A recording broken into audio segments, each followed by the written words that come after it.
Hey there, welcome back to Farmcraft. I'm John. This is a new Holland skid steer that I bought recently.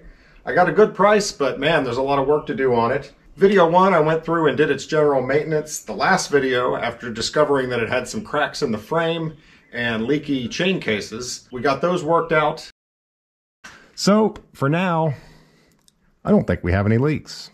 Oh yeah, the fuel tank. She remains on the left because of the other work we have to do, which we're going to get into today. Real quick, several people were concerned about my lifting brackets not being strong enough. This is strong enough to lift the machine, and it's just that little tiny bit of weld. I have so much more weld on here, it's absurd. So it's way overbuilt. It doesn't need to be half-inch plate or anything like that. And I did clean the metal before I did the welding. If you're still worried about it, I have a friend who's a professional welder. I had him look at it and he said that is absolutely bomb-proof. I put a lot more weld on there than he would have. So let's tackle this leaky fuel tank. First step, siphon out the fuel that's in there.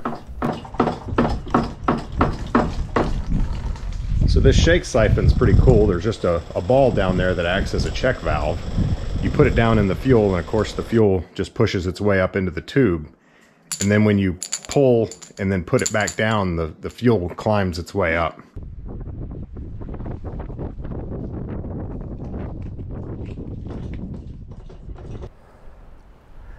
That's about all you're getting. Still a fair amount on the bottom of that tank though. You never have enough tools. I need one of those real fluid extractors, but a little patience, I can make this work.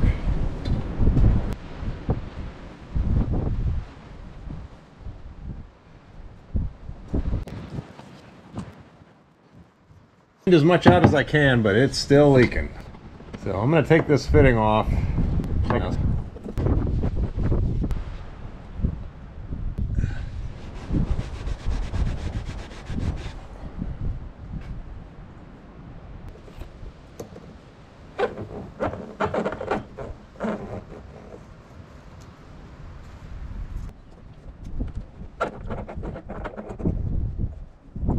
This could take a while.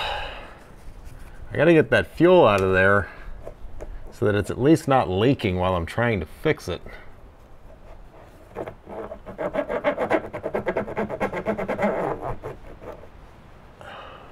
Well, this is rather ridiculous, but it is working. So basically I put together a quick venturi, just an elbow, this is the air compressor, and then a piece of tubing.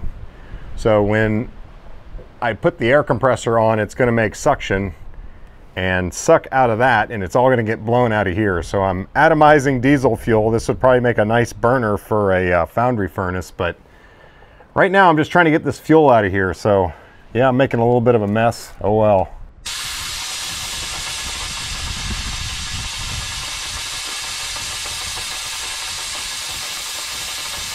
All right, it's not actually leaking out of it anymore. So I'm going to do some brake cleaner.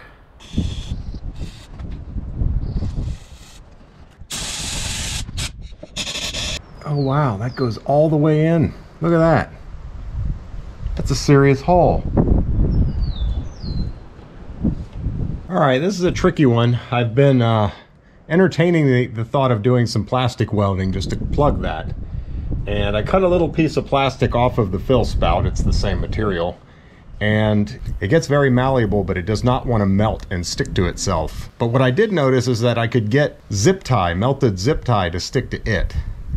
You know, I just have a little leak here to plug, so I am going to try to melt some zip tie over it. I was going to cut a piece off of the fill spout and use that to plug it, but I can't get it to melt to itself. So I took an old soldering iron and made a little like kind of shoe-shaped tip for it. So this is a piece of zip tie.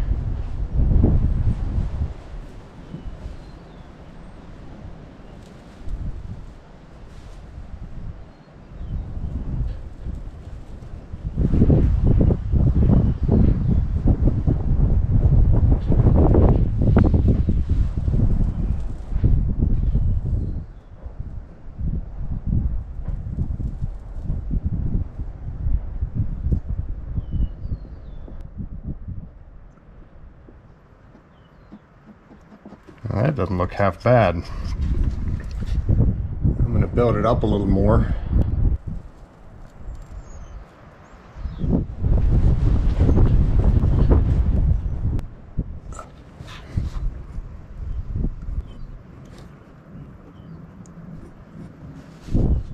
What do you think? I might have to leave that alone. I mean, it's really on there. All right, I think what I'm gonna do is fill this thing back up and leave it overnight with the bucket underneath that hole, just in case. And we'll see if it holds.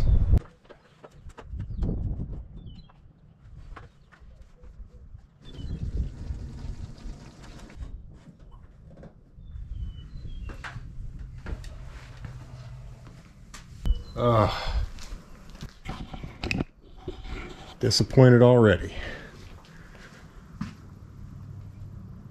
Man, I really thought that was going to work. Tank's pretty much empty again. Not entirely. Still dripping. I'm going to have to get all that plastic I melted on there off. So what I have learned is that these things can be plastic welded with an ultrasonic welder. Maybe there's somebody out there that can do it with heat, because I mean ultrasonic actually does it with heat as well, so it must be possible. But I have tinkered around with this stuff and it just does not want to melt. If it can be welded just with heat, I am not going to be the one to do it.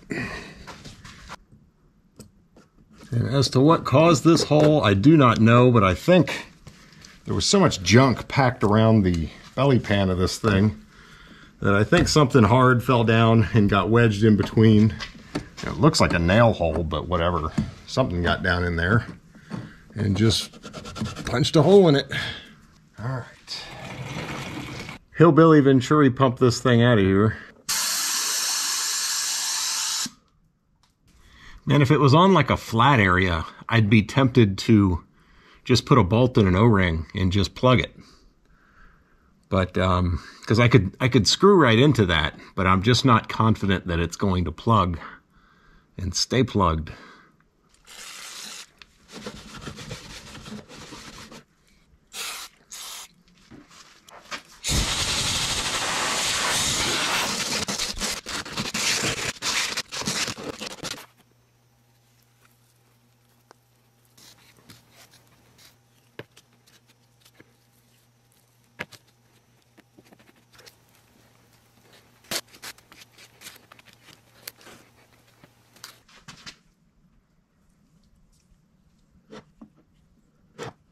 I'm pushing pretty hard, trying to squeeze as much through the hole as possible.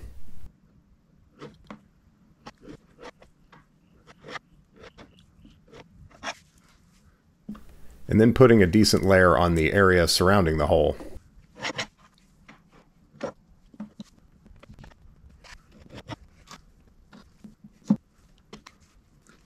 And now I'm going to put a layer of fiberglass mesh tape over where the hole was. The intended use for this tape was to reinforce drywall mud, but of course it'll work with this too.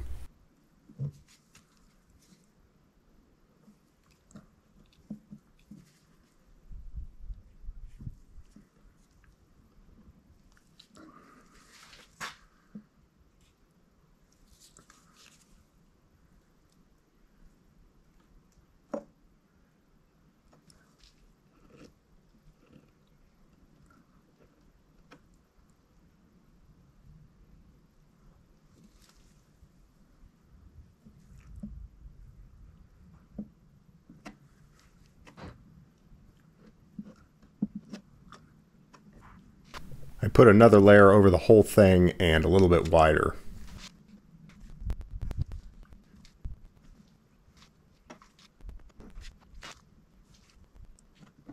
So I'm just dunking my finger in some water so it doesn't stick.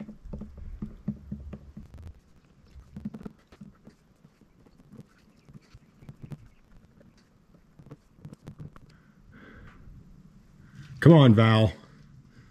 That's got to be good enough. So the nice thing about PC7 is you have a very long working time. You know, you got plenty of time to set up something like that. The bad thing about PC7 is you have a long setup time. I'm going to have to wait probably 72 hours with the temperatures that it is, because it's getting pretty cold at night. If it was in the 70-degree range, like indoors, 24 hours usually will do it. But what I always do is keep the leftover epoxy nearby so that I can feel it and, you know, see how it's doing and use that as a judge of when it's cured. Yeah, I was curious, so I stuck a borescope in there and looking at it from the inside. So this is the best view I could get. That is a glob of epoxy that still has some diesel fuel on it. Kind of funny looking. Kind of wish I could reach in and spread it out in there, but I wasn't able to prep the tank in there, so there's no way it's going to stick. So it doesn't really matter. All right, so that tilt cylinder leaks. So that's my next victim. I'm about to step on this bucket, and the last time I did this, the skid steer fell over. But it's on the lift now with lift pads. Yeah, we're good. Let's not do that again. All right, first order of business is to get these lines capped and plugged.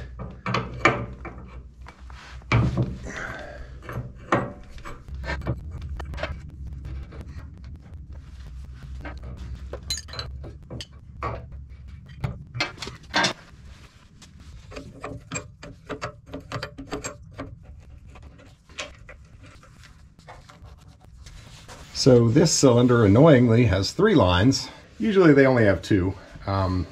This one is a pass-through to go to the other side. So the one on the other side only has 2 lines, and of course, this is the one that's leaking. So I've got another line right there.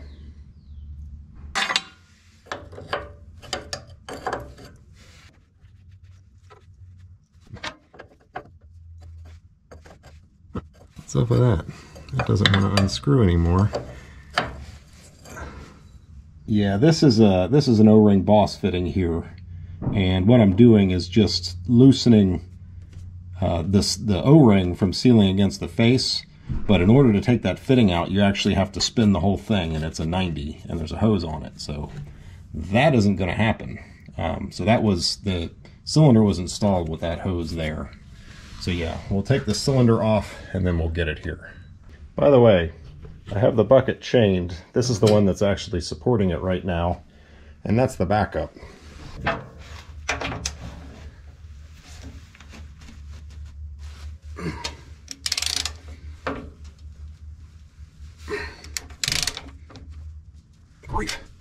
All right.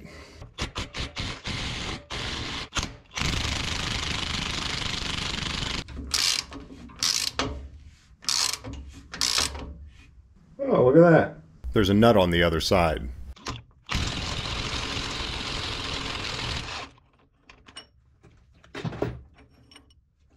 I'm not sure what the reason is for the funky attachment. Why don't they just put a regular old pin? It looks to me like I have to drive it back this way.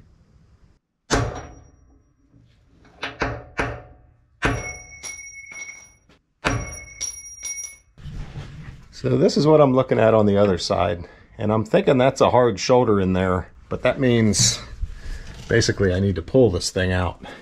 Maybe I'll get lucky and I can just use wedges and just wedge it out.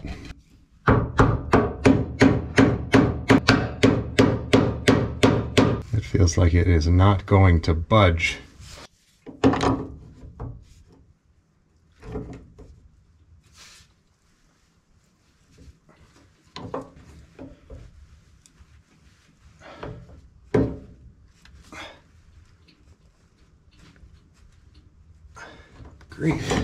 So a little explanation. I am aware that you can just leave this thing attached to the machine, pull the gland nut off and pull the rod out and rebuild it without ever taking the barrel off. The problem is I don't have the seals, and there's supposed to be a number somewhere on this cylinder. I suspect it's down here on the gland as to identify the cylinder, because there's a couple different types. So I cannot order a seal kit until I can identify what cylinder I have. And with it like it is, I'm not able to do that. So, you know, I thought it wouldn't be a big deal. I'll just take the cylinder off, hopefully be able to find the number and order a seal kit. The other issue is, being in the middle of working on the fuel tank, I can't start and run this thing right now. even if I were to take this pin off, that is still trapped in there. And, I mean, I could do a bunch of work, let the bucket down, and make some more room for me, but it's kind of a pain. I think at this point, the easiest thing for me to do is get that pin out. I just checked the repair manual. It's a tapered pin. What they tell you to do is to hit the cylinder here, but there's no room to swing. How am I gonna hit that? I mean, putting the boom up wouldn't help. I don't really get that. In fact, they have an arrow pointing right there, like right at the grease zerk. And they say, just hit it here. Yeah, that's not...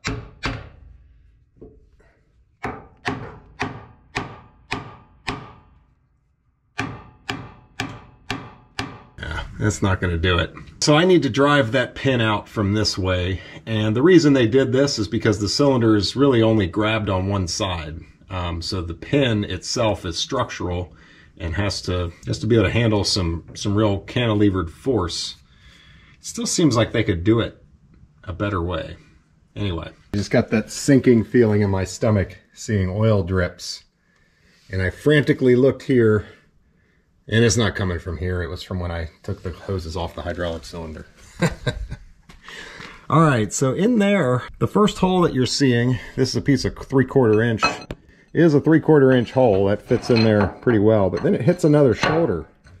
And I think that's the pin. So I'm not gonna go too crazy, but I'm gonna try to hit that and see if that pin doesn't pop out of there. Maybe.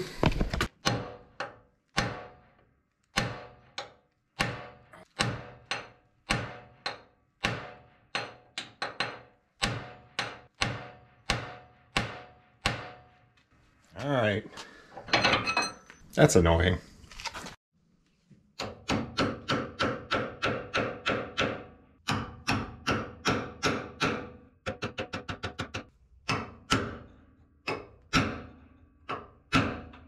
Grief.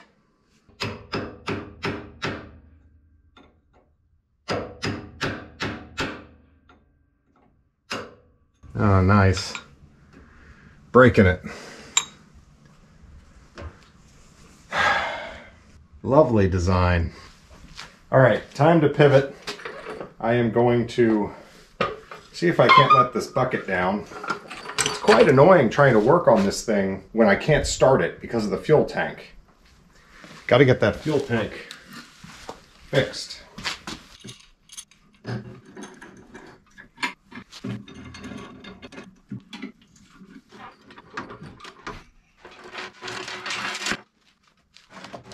This bucket sat here for days on the hydraulics and kept sagging down, so I think it'll lower, but we will see. It'll lower to there. All right, I reconnected those lines because of course that would be fighting me on lowering this bucket, so let's see what happens here. Nope, still won't come down. Without the engine running, if I get in, turn the key on, will it let me lower the bucket? Because gravity would do it if the thing will unlock and actually let me do it. I may have to try that. So sitting in the seat, put on your seatbelt, put the key in the on position. Will it let me lower? Hey, look at that.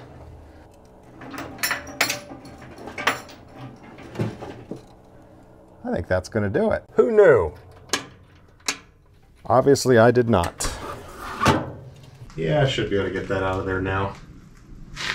Sweet. I still don't see any numbers.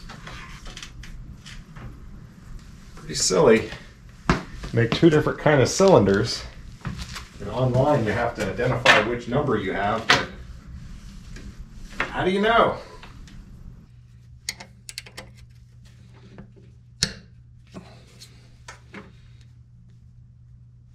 It's tight.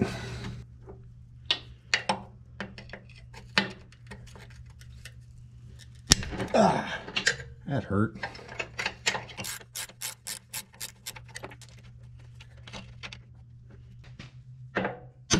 Oh yeah, that's gonna come right out. Thanks, Val.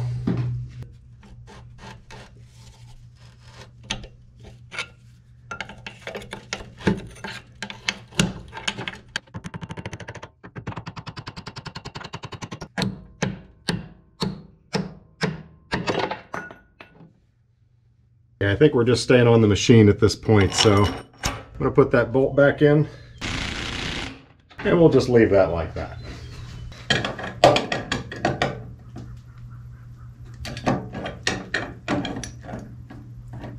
Oh, just barely. Wow. So the gland nut was not even tight. But, I mean, I can tell the gland seal is shot. You shouldn't be able to move it that easily. So, just tightening up the gland nut would not fix this.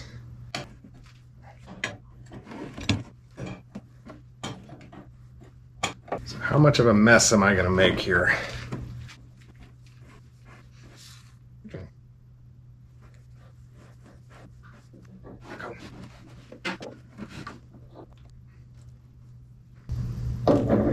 I gotta crack those lines again.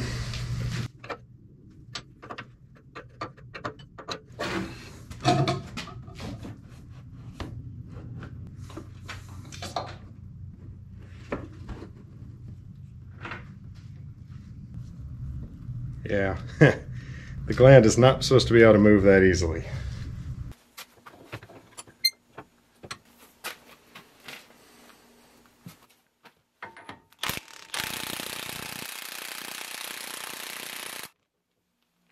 Turn it up to 11.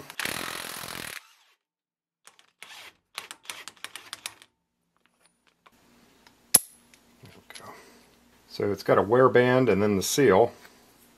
And of course the piston stuff usually looks okay, but that wear band has seen a little use.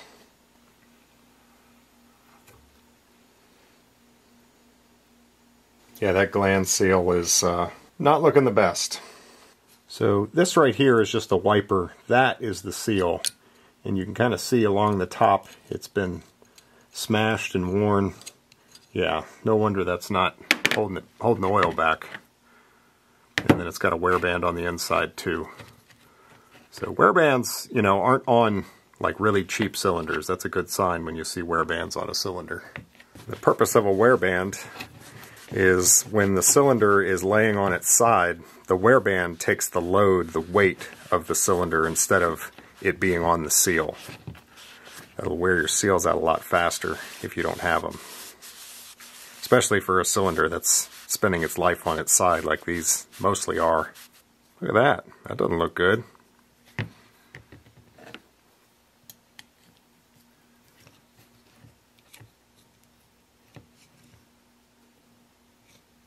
What's going on there? Was that a split backup ring, or what is that? That's a backup ring. But man, there's not much left of it. Interesting.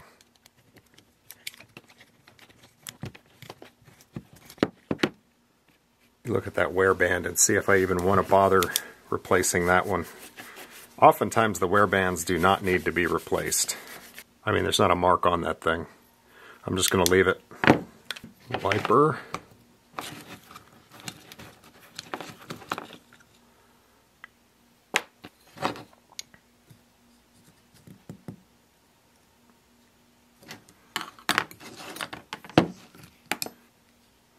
Yep, it's the gland seal. That's the one that always ends up needing replaced. Almost.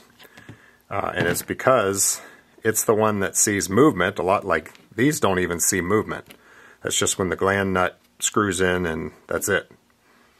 Maybe that thing was torn up because the nut was loose and it was rattling back and forth. Interesting. But this has the rod going in and out of it when the cylinder cycles. And of course the rod goes into the outside world, picks up dirt and whatever, and then comes back. Anything the wiper doesn't take off hits this seal. See, the piston seals, they can wear out too, and you can probably see this wear band has a little bit of, looks like a little bit of wear on it. But these are just encased in oil. They never see anything like the abuse that the gland seal does. I probably should have just left this alone, but when you're in here, I replace them.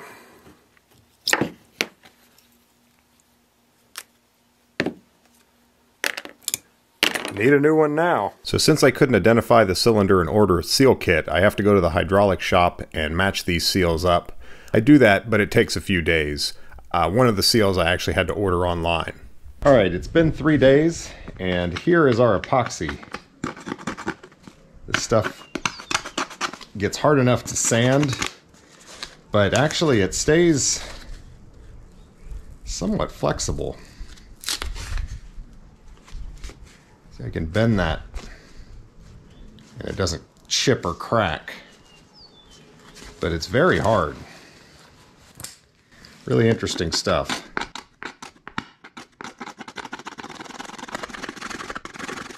Still waiting on the seals for the hydraulic cylinder. I should be getting those today, and then we can get that back together. But I've got the bucket chained. Let's pick it up and we'll check out the fuel tank.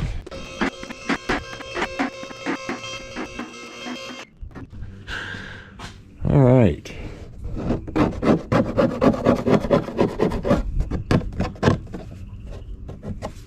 Nice and hard. It's looking pretty good. Now, how stuck is it? Oh yeah, we stuck. See, you can flex. I bet you that's good. All right, let me get this line hooked back on and we're gonna put some fuel in that thing. Ooh. That's a nice way to start the day.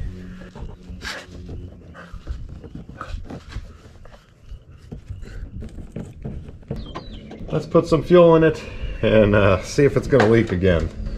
Man, I really hope it doesn't.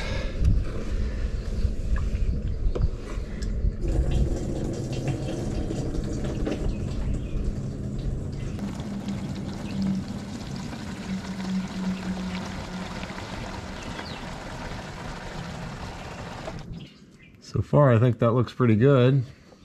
Well, we'll let this sit here for a little bit and then check back.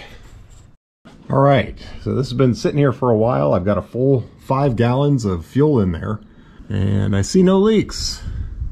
So that's looking good so far. And the seals for the hydraulic cylinder just came. So let's put that back together.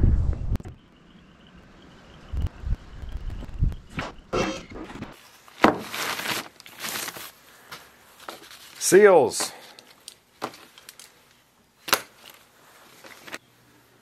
Alright, these backup rings typically have a concave side, and that's going to go towards the O-ring, which will be towards the pressure, so like that.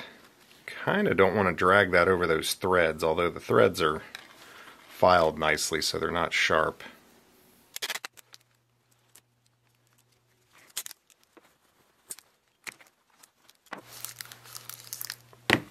Really have to stretch these things.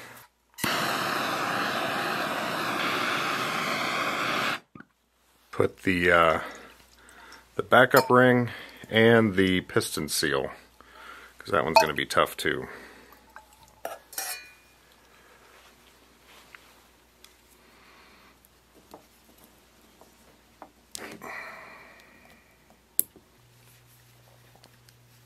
So O-ring.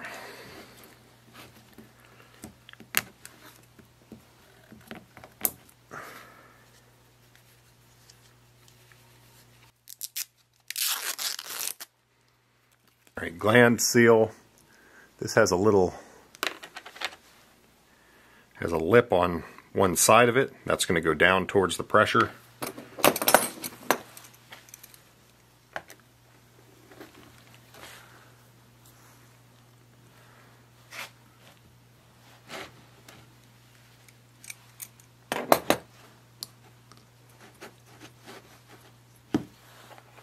And then the wiper.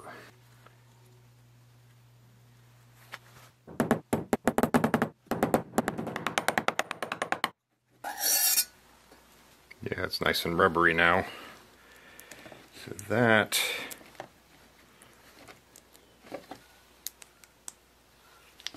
still going to be tough.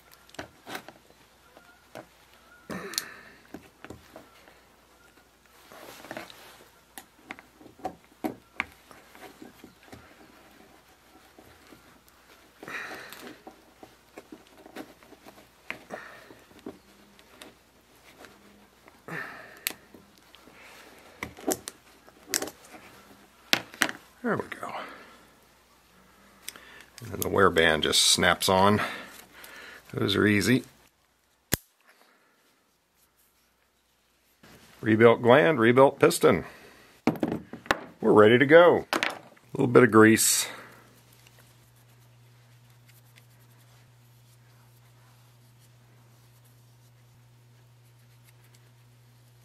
Don't forget to put the gland on first.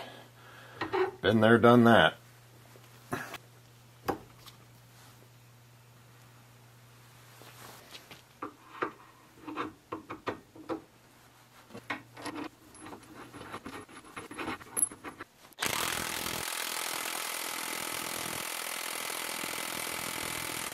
We'll make sure we hit the torque spec of Tight.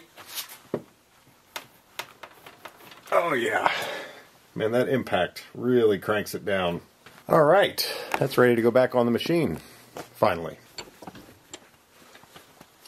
I did check the barrel, by the way. I thought I had filmed it, but apparently not.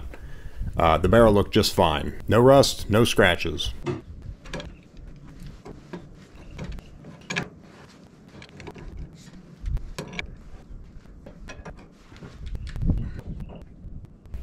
I want to make sure I get the gland nut on tight enough, and this pipe wrench is going to allow me to put an extension on and crank it down much tighter.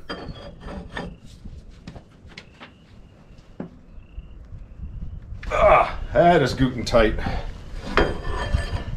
Since that one was loose, I'm just going to check this one too. That's good.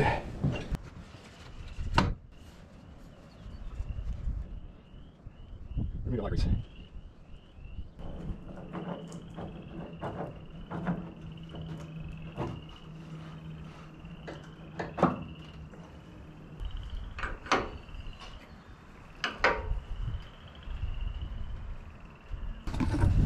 All right, good day.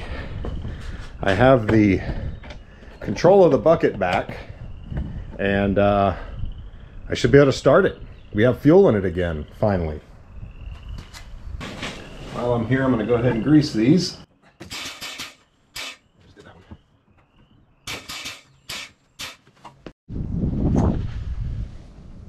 There's a grease zerk right there that won't take any grease. So I'm going to see if I can pull the zerk out.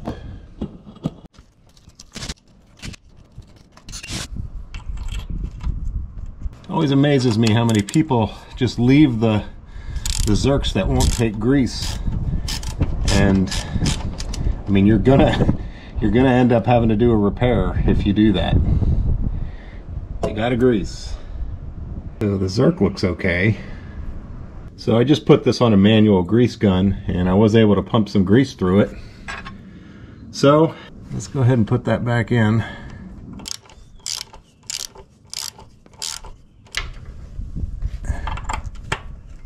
Manual grease gun. Hey, it's taking grease now. So there must have been a little bit of a clog. So I think you can see the fresh grease that came out of the side there. You thought I forgot this, didn't you?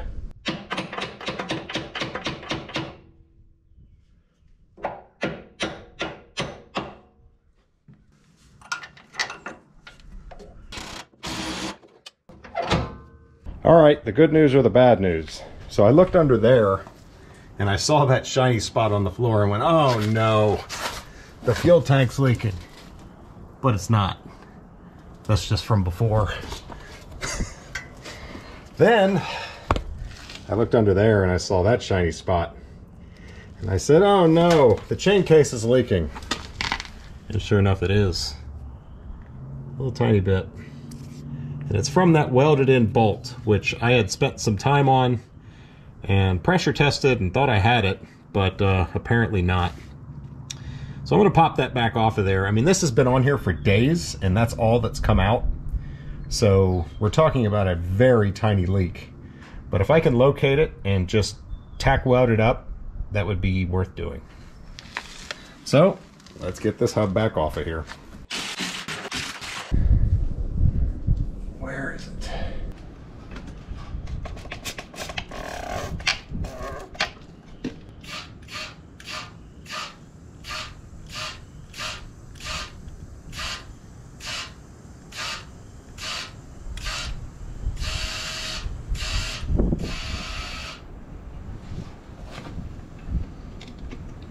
It didn't even make it bubble.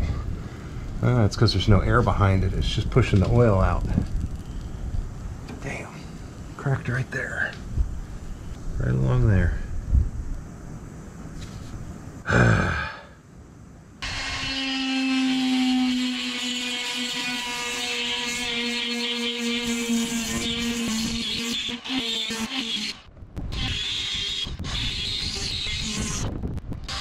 It's windy again, so I've really got a shield where I'm welding.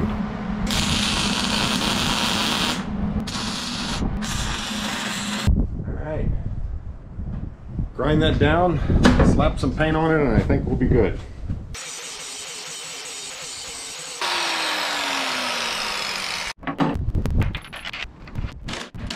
Alright, let's put some pressure to it, see what we get.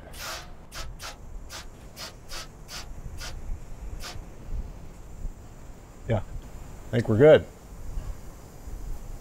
No leaky.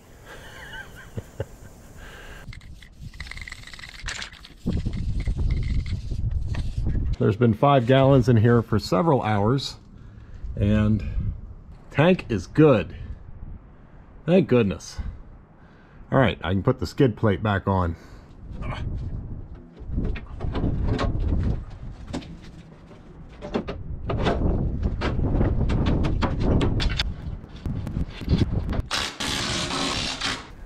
So, looking in here, the skid plate is just a little too close to that tank. In fact, I think it might be touching. So that would explain why the other tank developed a hole. And I can see that it's bent in just a little bit here. So I'm going to take the skid plate off and try to bend that area back down. So I've got it propped up. There's a board here, a board there, nothing under this area. And we're going to do the very precise procedure of beating on it.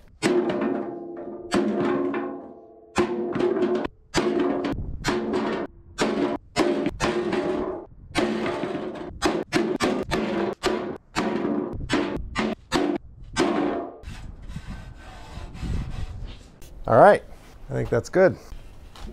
I don't know if you guys will be able to see, but that is now dished this way where it was this way. Much better. Now, I go slamming into something, it's going to get bent back and hit the tank, but what are you going to do? I don't really plan on slamming into anything, but I guess nobody ever does.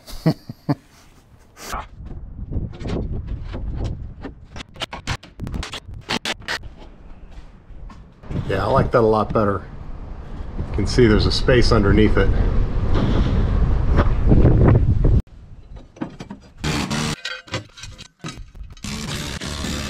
So it's been a couple hours, paint's dry, and no leak. So let's put that back on.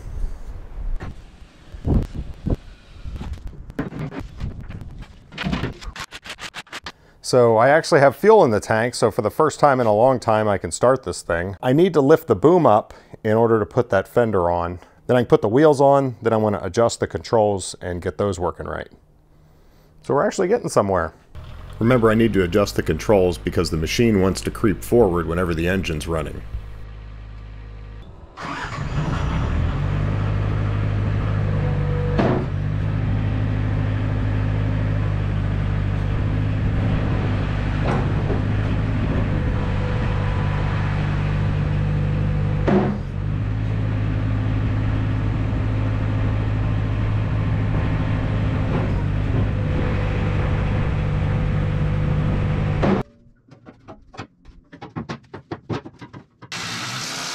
I'm getting excited. We're about to put this thing back together and actually be able to drive it.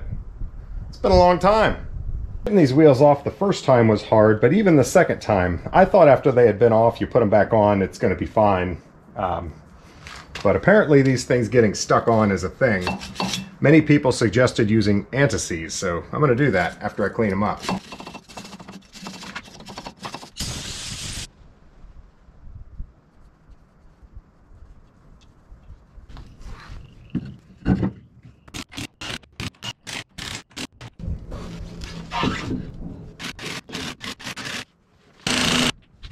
Okay, now for adjusting the controls, you want it jacked up off the ground so that if there's any pressure going to the hydro drive, you're going to see the movement of those wheels and know to back off or do what you need to do to get the controls just right. Every time I step up on that thing, I remember the jack stands. I like the lift a lot better.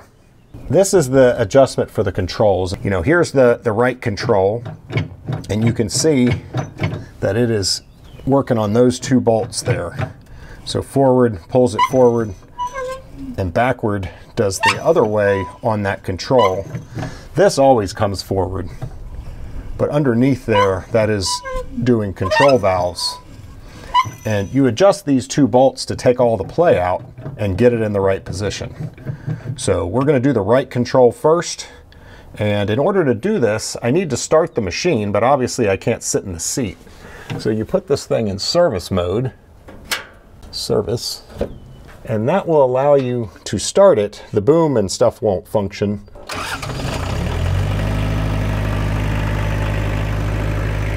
And you can see that we're moving, so we're out of adjustment.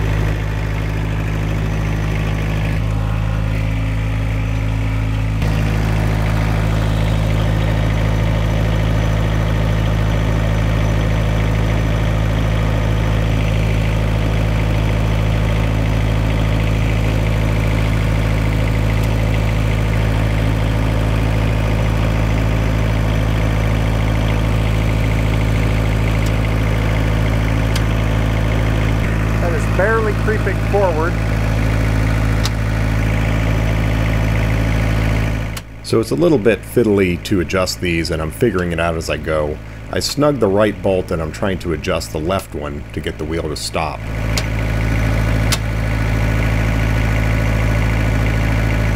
That looks pretty good. Let's tighten it and see if it stays that way. Yep. Now it's coming back. And it took me a few tries to get this, but what I learned is it doesn't have to be perfect. When I first put it on the lift without the tires contacting the ground and turned it on, you can see the wheels were moving rather rapidly, and that's going to make it crawl when it is on the ground. If they're just moving a tiny bit, you're probably not going to have an issue, so you just have to get it close. So I started over and loosened the adjustment block again. Now I'm holding the stick in the position that the wheel doesn't move, and then I'm just barely snugging this one bolt.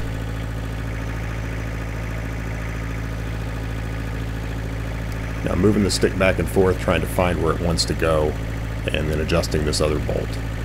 And it's a little fiddly. You have to try kind of back and forth, making little micro adjustments. But eventually I got it really close. See if I can do better on the other side.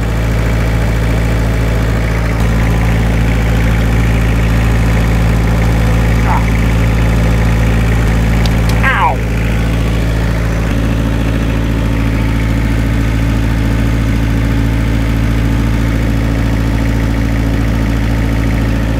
This left side turned out to be quite a bit easier. I just roughly adjusted it, snugged the bolts, a couple taps with the hammer, and then tighten them down. Now I'm messing with the control back and forth to see if it's going to continue to work. Part of it, there's just a little bit of slop in this control. But I bet you that won't move when it's on the ground.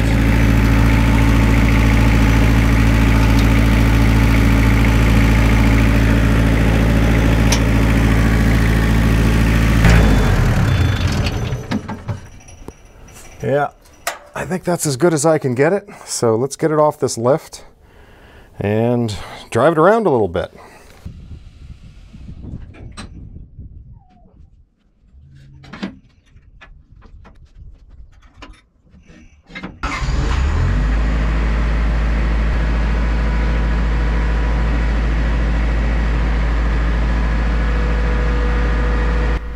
I have to move it forward a little bit to pivot this lift arm out of the way, but it's not creeping forward or backward.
a big one.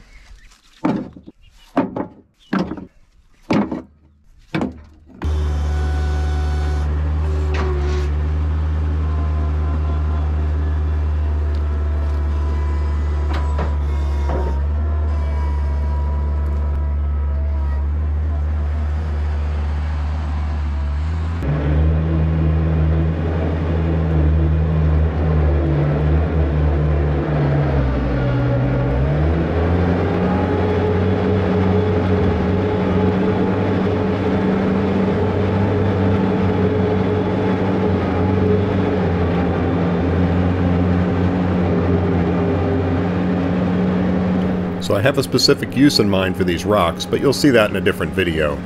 This is one of the trails that I intend to maintain with a bush hog on the front of this machine. That's going to come in real handy.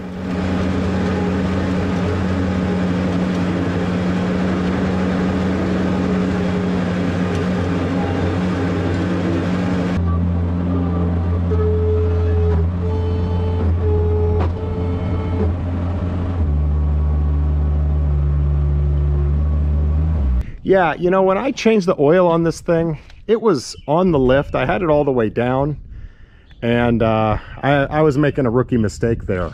I really didn't realize, I didn't look at it. This crossbar that I was reaching over top of is part of the boom. So it's totally out of the way right now. And getting to that oil filter would be a heck of a lot easier. It's right there. So I can actually touch it just from here. But this plate is also removable.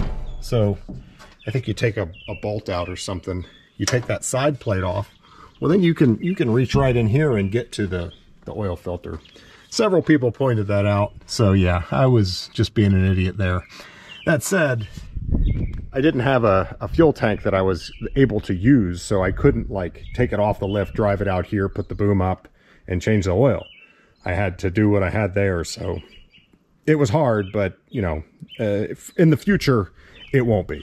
What I'm going to do tonight, because it is the end of the day, we're going to leave it right here, and we're going to see how our concrete looks in the morning to really verify that we're not leaking, or if we are, that it's minimal.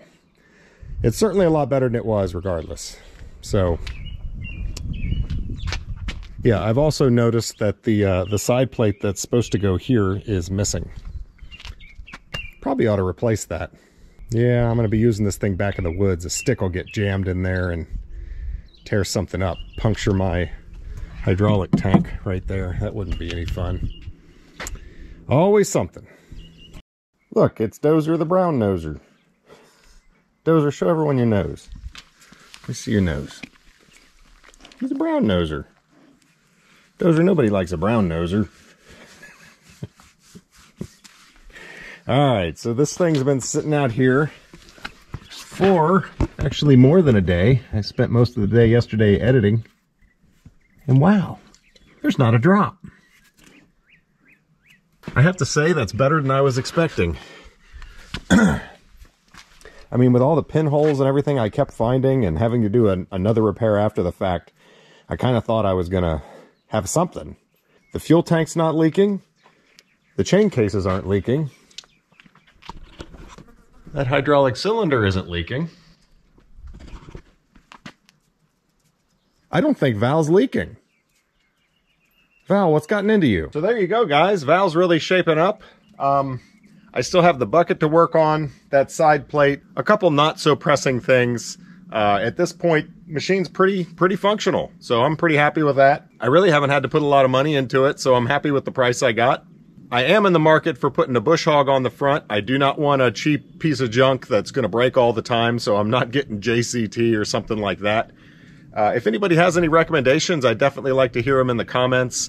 Mostly I'm going to be just bush hogging fields. I'm not going to be clearing land kind of bush hog. I just need something that can handle little saplings coming up and last a long time. Right now I'm looking at Rut Manufacturing, no affiliation, just they're close by to me, USA made in North Carolina.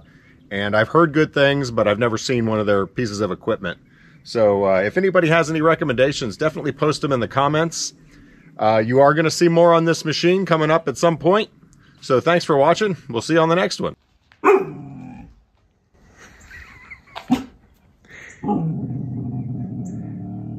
barking at his echo.